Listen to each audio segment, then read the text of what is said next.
나는 앞으로 우리 사회에서 정규직의 분포가 늘어날 거라고 생각하시는 분 계신가요?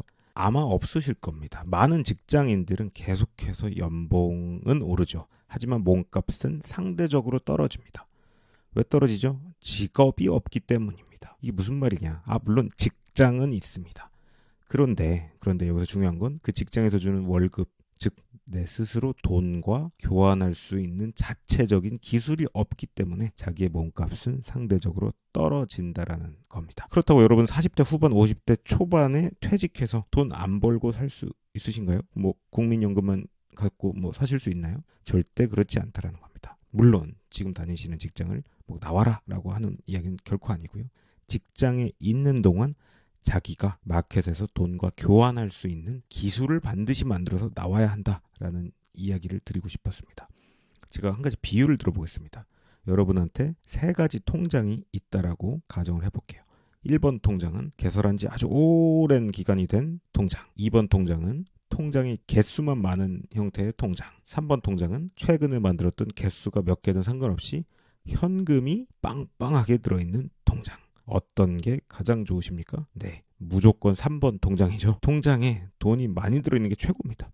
제가 여기서 들고자 했던 비유는 직장이라는 것은 바로 이 오래된 통장이라고 볼 수 있을 것 같고요. 직업은 현금 그 자체의 비유를 들기도 합니다. 많은 분들이 직장에 소속되어 있는 상태로 내가 직업이 있다라고 생각하시는 것 같습니다. 사실은 그게 아니라 직장이라는 것은 남이 만들어 놓은 일종의 조직 시스템인 거고, 직업이라는 것은 내가 그 조직에 소속되어 있든 아니든 간에 내가 돈과 교환 가능한 기술을 가지고 있는 어떤 상태라고 볼 수 있습니다. 저는 지난 10년간 수천 명의 직장인분들 그리고 대표님들을 컨설팅하면서 이걸 진짜 깨달은 것 같습니다. 그분들이 진짜 내면에서 정말 원했던 것은 단순하게 연봉의 어떤 인상, 승진 이런 게 아니었더라는 거죠. 그건 바로 AI가 결국은 대체할 수 없는 나만의 직업 체력을 갖는 것이었습니다. 회사가 나를 지켜주지 못할 때 내 삶을 다시 도전하게 만드는 힘, 그것이 바로 직업 체력입니다. 그런데 왜 우리는 이 직업 체력을 기르지 못할까요? 의지가 부족하신가요? 게으르신가요? 아닐 겁니다. 우리가 이 직업 체력을 못 기르는 이유는 의지의 문제가 아니라 우리가 갇혀있는 시스템의 문제인 경우가 너무 많다라는 거죠. 심리학적으로 이걸 학습된 무기력감이라고 부릅니다. 매일 반복되는 업무, 정해진 프로세스. 이게 반복되면서 우리 뇌는 새로운 시도를 위험으로 인지한다라는 거죠. 그래서 결국은 시키는 일만 하게 됩니다. 그리고 월급을 챙겨가죠. 이 해석과 감정, 행동, 보상의 루프가 바로 직장인의 생존 모드라고 할 수 있죠. 이건 뇌의 편도체가 활성화된 상태라고 볼 수 있습니다. 하지만 계속 말씀드리는 직업을 만드는 것은 우리 두뇌의 전두엽이 활성화되는 창조 모드가 반드시 필요하다라는 이야기를 드리고 싶습니다. 많은 분들이 이직해야지, 내 거 해야지 라고 생각은 하시는데 퇴근하면 다 어떻게 해요? 지쳐서 쓰러져서 넷플릭스 켜고 나는 솔로 이런 거 본다는 거죠. 생각보다 몸이 먼저 반응을 하는 겁니다. 철학자 스피노자는 정신은 신체의 관념이다, 생각이다 라고 이야기했습니다. 쉽게 말하면 내 몸이 할 수 있는 일의 범위가 결국은 내 생각의 범위와 같다라는 겁니다. 매일 보고서 작성과 회의만 하는 몸은 새로운 사업 아이템을 생각할 수가 없습니다. 그러면 이 직장인 생존 모드의 틀을, 시스템을 깨고 직업 창조 모드로 바꾸는 직업 체력은 어떻게 기를까요? 저는 오늘 이 4가지 핵심 프레임워크, 직업 체력을 기르는 4가지 단계를 소개해 드려보고자 합니다. 첫 번째는 인풋, 무엇을 배울 것인가입니다. AI 시대의 인풋은 반드시 달라야 합니다. 이건 제가 엄청나게 다른 강의, 여타 강의 가서도 말씀드리는데 인풋은 무조건 이제 바뀌었다, 시대가 바뀌었다라고 말씀드리거든요. 단순한 코딩, 디자인 툴 배우기, 엑셀 함수 외우기 이런 거는 AI가 훨씬 더 무조건 더 잘합니다. 즉 AI가 못하는 것, 대체 불가능한 기술에 우리는 집중을 해야 되겠죠. 뇌과학에서 말하는 유동성 지능과 이제 결정성 지능이라는 게 있어요. 그래서 유동성 지능은 암기랑 계산, 컴퓨테이션, 메모리 이런 것이고요. 결정성 지능은 경험하고 나만의 철학을 가지고 연결을 하는 것. 지능과 지능, 지식끼리 연결해서 뭔가 융합해내는 영역을, 이런 지능을 결정성 지능이라고 합니다. 문제를 정의하는 힘, 사람을 설득하는 힘, 복잡한 걸 단순하게 파는 힘 같은 거죠. 여러분의 직장 경험에서 이 직업의 기술을 뽑아 먹을 수 있어야 된다라는 것입니다. 두 번째는 프로세스입니다. 인풋 다음에 이제 프로세싱이 필요한데 어떻게 이런 것들을 내 것으로 만드느냐에 대한 고찰이 필요한 거죠. 배우기만 하는 건 이제 또 소용이 없습니다. 바로 우리의 무의식 단계까지 안으로 스며들게 만들어야 된다는 거죠. 신경과학적으로 뇌의 미엘린 수초를 두껍게 만드는 과정이다라고 하죠. 의식적인 노력이 무의식적인 습관이 된다. 매일 1시간 퇴근 후 배운 걸로 작은 결과물을 만드는 것. 뭐 블로그 글 하나, 기획서 한 장, 짧은 영상 하나, 그것도 어려우면 그냥 일기라도 쓰는 겁니다. 이게 바로 여러분 통장에 현금이 결국 될 수 있는 프로세스가 된다. 그 다음에 같은 이야기이긴 하지만 아웃풋까지 이제 가야 되죠. 그러면 어떻게 이 아웃풋을 마케터블하게 증명할 수 있을까요? 내 실력은 내가 증명한다? 아니죠. 아닙니다. 내 실력은 누가 증명해요? 시장에서 모든 참여자들이 객관적으로 평가합니다. 직장 상사의 인정이 아니라 시장의 입금을 반드시 받아봐야 한다는 거죠. 이건 사회적 증거의 원리입니다. 사람들은 여러분들의 이력서, 직장이 아니라 여러분들의 작업물, 결과물만 보는 시대로 점점점 바뀌어가고 있습니다.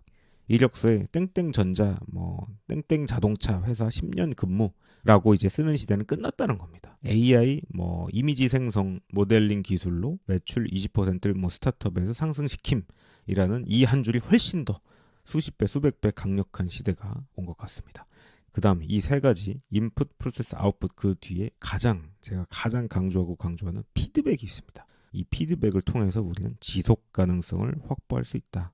그래서 혼자 하면 무조건 실패합니다. 누군가의 피드백이 들어오고 이걸 보고 다시 고치고 수정해서 성장을 해야 되겠죠. 하지만 우리 뇌는 계속 안정만 추구하니까요. 누군가의 피드백이 절실히 필요합니다. 과학적으로는 이건 거울 뉴런, 소속감의 문제라고도 볼 수 있어요. 내 주변 5명의 평균이 누구다? 나다.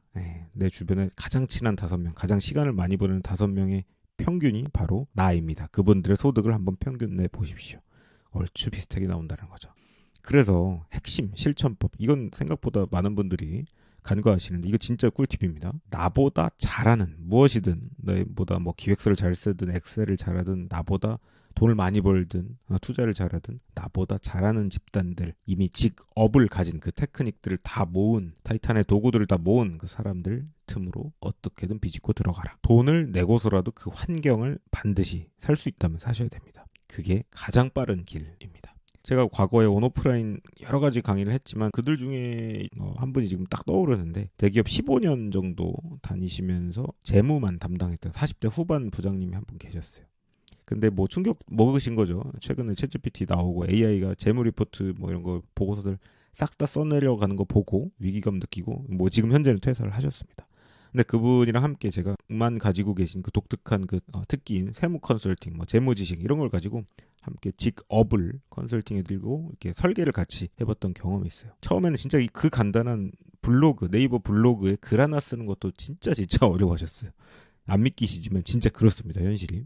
메일 프로세싱하고 아웃풋하는 제가 스케줄을 노션으로 짜드리고 그걸 매일매일 그냥 숙제 검사한 거죠. 피드백을 계속 드렸어요. 지금은 사실 이제는 굉장히 전문적인 블로거로 등극하셨고 지금 유튜브도 이제 시작하시는 것 같은데 월 거의 1,000만 원에서 기타 부수입하면 한 1,300 정도까지도 이제 벌고 계신다고 하네요. 근데 그분이 이런 말 하시더라고요.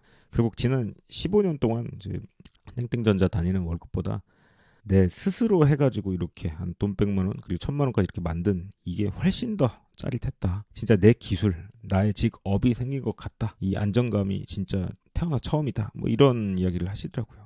그래서 여튼 여러분 AI 시대의 가장 위험한 생각은 우리 회사는 괜찮겠지입니다. 특히 대기업, 컨설팅 펌들 다 비슷합니다. 가장 위험한 생각은 우리는 괜찮겠지. 나는 괜찮겠지. 이런 거죠. 가장 위험한 사람은 뭐예요? 시키는 일만 잘하는 사람.